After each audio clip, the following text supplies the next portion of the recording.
não comprar à vista. E por que que isso pode te entregar muito mais dinheiro no longo prazo?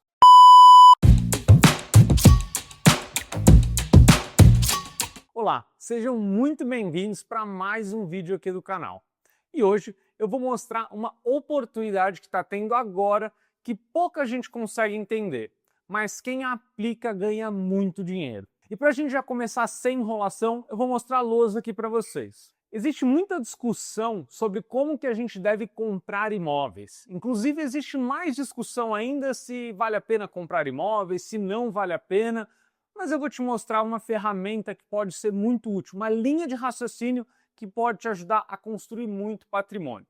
E aqui eu vou mostrar para você a forma de você comprar imóveis e não comprar à vista. E por que que isso pode te entregar muito mais dinheiro no longo prazo. Primeira coisa que a gente tem um momento que os juros estão muito altos. Todo mundo tem visto cada vez os juros mais altos. Isso tem acontecido principalmente por conta da inflação. Como a inflação vai evoluindo, o governo vai tentando aumentar os juros para tentar controlar a inflação. E por conta disso, as pessoas começam a cotar os financiamentos e elas começam a olhar e falar, putz, se eu comprar um imóvel agora, eu vou pagar muitos juros. Então elas acabam não querendo financiar os imóveis. Só que a gente sabe que boa parte dos imóveis comprados hoje no Brasil são comprados por financiamento. Porque poucas pessoas têm capital suficiente para comprar à vista. Já tornou-se a forma mais comum de se comprar. E quando muita gente começa a olhar os juros e fala, puxa, isso está muito caro, eu não quero financiar, o volume de pessoas procurando por imóveis, ou seja, a demanda por compra de imóveis, começa a diminuir. E por conta disso, os imóveis tendem a abaixar o preço.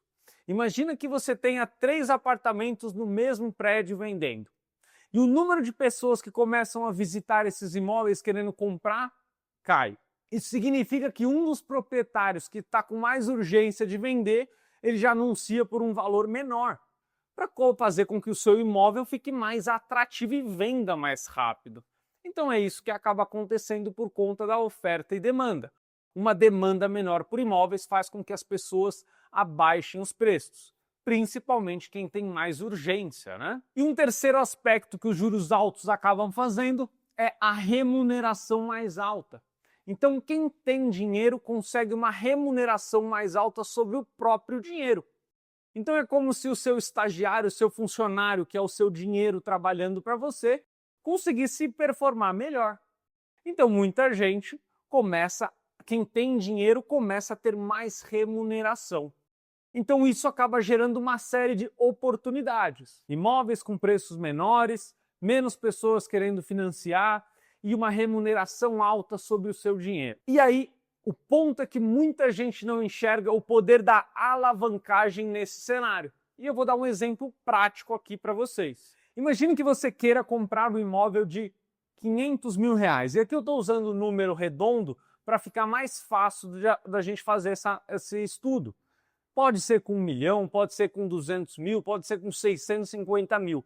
A ideia aqui é a gente discutir o raciocínio por trás da alavancagem. Então, se você vai comprar um imóvel de 500 mil reais, a sugestão que eu vou discutir aqui é você comprar uma carta contemplada. Ou seja, a pessoa que comprou uma carta foi pagando ao longo dos meses e ela foi sorteada. E quando ela foi sorteada, ela coloca essa cota à venda para ganhar um lucro sobre essa carta. E aí, essa pessoa que investiu, que é o método que eu ensino para vocês, então quem quiser conhecer mais sobre como se investe para vender carta contemplada, eu vou deixar o link aqui na descrição. É o MCPC, Manual de Construção de Patrimônio com Consórcios. Mas voltando aqui, você compra essa carta contemplada e ela vai custar 175 mil reais e você vai assumir o resto das parcelas que a pessoa estava pagando. Então você vai assumir 200 parcelas de R$ 3.200. Aqui eu peguei um exemplo bem realista, que é o valor que as cartas estão sendo negociadas agora. E aí, com esse cenário, você estaria, na verdade, pegando emprestado 325 mil reais.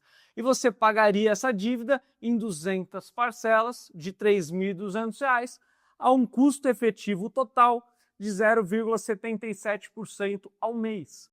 Muito importante calcular esse custo, porque é aqui que a gente faz uma equivalência considerando quanto de juros ou de custo financeiro, de fato, a gente está pagando ao mês.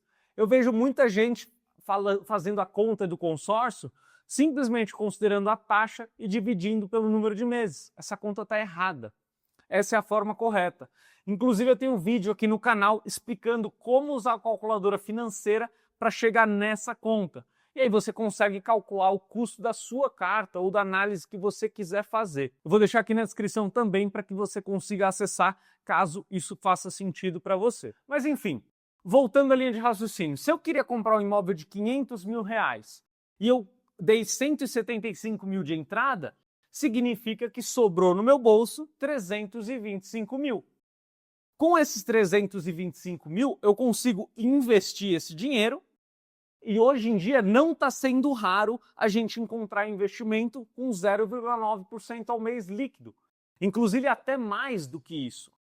Então imagine que, por exemplo, no caso de fundos imobiliários, que te geram aluguéis todos os meses isento de imposto de renda, e esses 325 mil reais te pagariam R$ 2.900.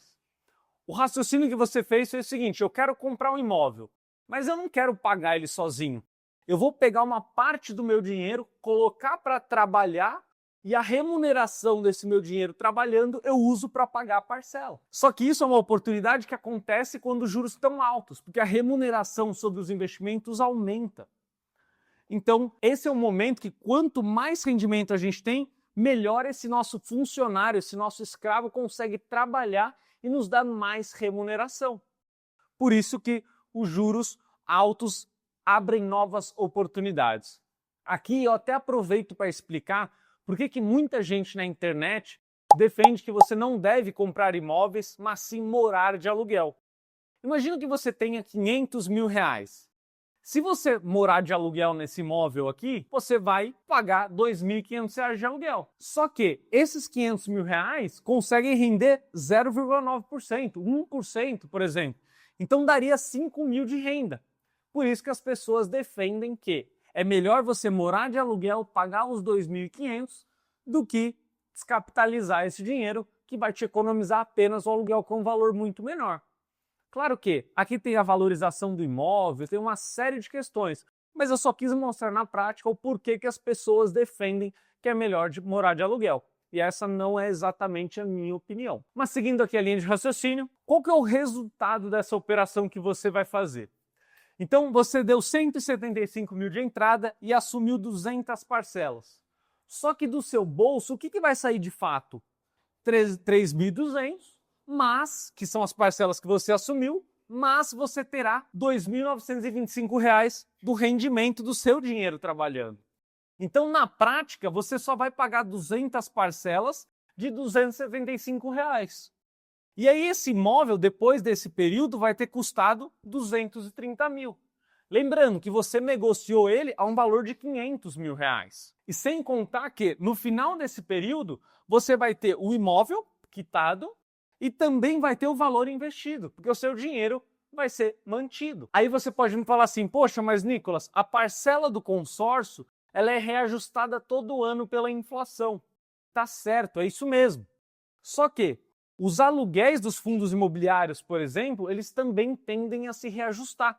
Se você pegar o histórico ao longo de anos, o histórico de proventos dos fundos imobiliários, eles também têm reajuste porque os imóveis que são locados lá dentro também possuem reajuste pela inflação. Aí você pode falar: poxa, mas nem sempre isso é executado, às vezes o inquilino pede uma negociação.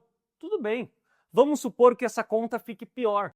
Vamos supor que ao invés de 230 mil ao longo desse período, você pagou do seu bolso 260, 270, 300 mil reais.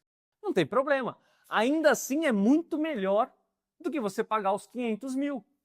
Você vai ter toda a valorização sobre o imóvel de 500 mil e do seu bolso vai sair um valor bem menor. Você ainda vai ter a valorização do imóvel.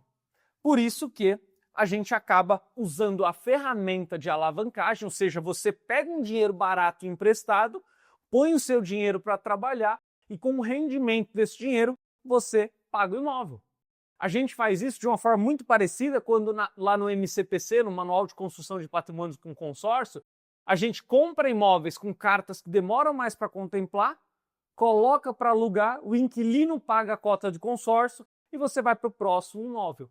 Então é muito importante saber usar essa ferramenta para construir patrimônio ao longo do prazo. Você economiza muito dinheiro. Se você está gostando do conteúdo desse vídeo, deixa o seu like, se inscreva no canal.